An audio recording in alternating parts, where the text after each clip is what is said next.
Let's go for a quick drive. I put this on so that the audio is gonna be okay. Now we open the garage and driving a bit in the snow.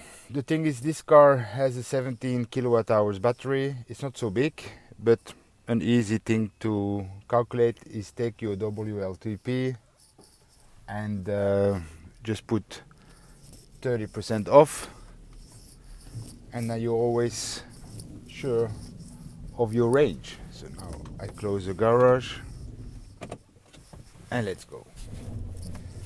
So this car has pretty good safety features. It has ABS. That means when you brake, that the brake doesn't lock, it just helps to brake as good as possible. It has traction control like you hear now.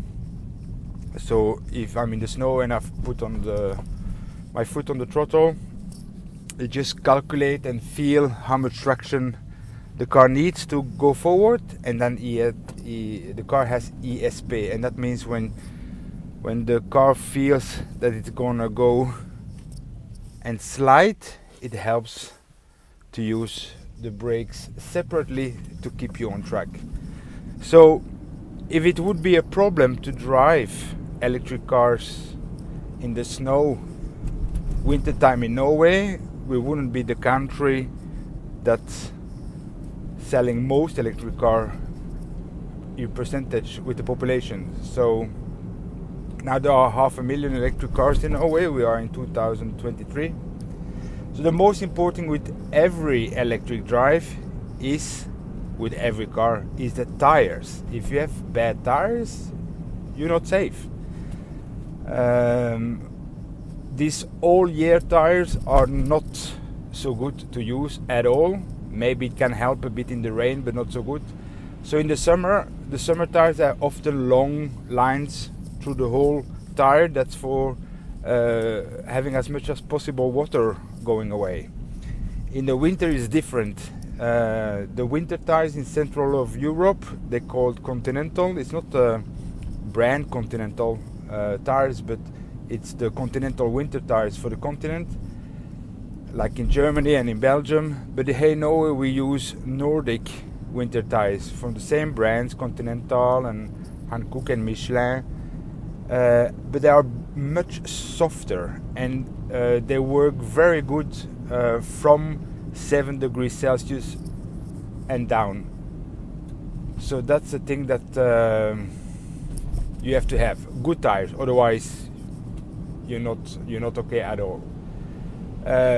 Don't drive with your winter tires all years, because then they're going to get harder, and in the summer you need much more length in braking with winter tires on your car than summer tires. So a lot of people thinking they're going to save money and they buy good winter tires, but they drive all year with them. That's not a good idea either. So the positive thing with this car, like a lot of electric cars now, they have rear wheel drive with all these safety features. So it means the car feels more like it's pushed forwards and not just pulled forward. Like if you're on an icy road and you're on a hill and you have only front wheel drive, it's going to be a bit more difficult for the car to get up than a rear wheel drive that is more pushing the car up. I mean, the Tesla was rear wheel drive. The Mitsubishi i-MiEV is rear wheel drive. This is rear wheel drive. A lot of electric cars are rear wheel drive because they have the engine straight on the wheels. You don't have to be afraid of the small tires on the Smart fortwo. In the front they have smaller tires than on the back, because small tires in deeper snow, they have better traction. That's why often the winter tires in Norway, the set of winter tires is a set with smaller dimension than the summer tires, because they have a better grip.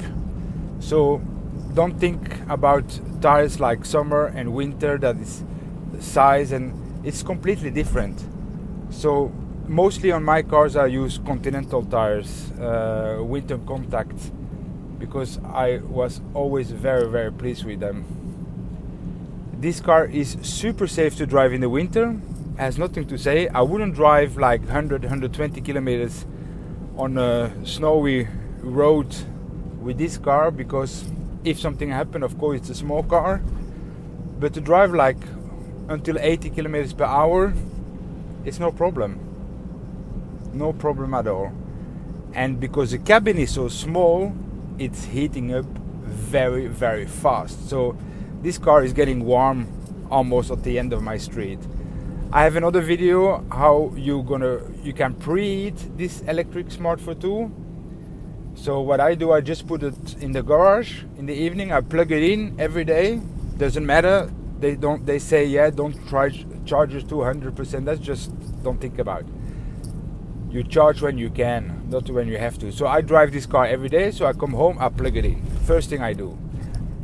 And then the settings in the car are made like this, that every day at 6:15 it starts warming up the car, and then it's using the electricity from the plug from the house where the car is plugged in. It doesn't use the electricity from your main battery. So the car is warm, and I start always fully charged at 100%. So people that are afraid to drive small cars in the winter, I think it's almost safer than big cars. Just saying, because it's much. The car is much easier to drive because it reacts more like you want to than a big car. A big car that weighs over 2 tons, if it starts sliding, it's much more difficult to keep in control than a small car like this. Its behavior is very predictable, so it's very easy to drive. So if you have a small electric car, whatever it is, just drive it. Oh yeah, good proper tires on it and enjoy. That was it for today, guys. See you next time.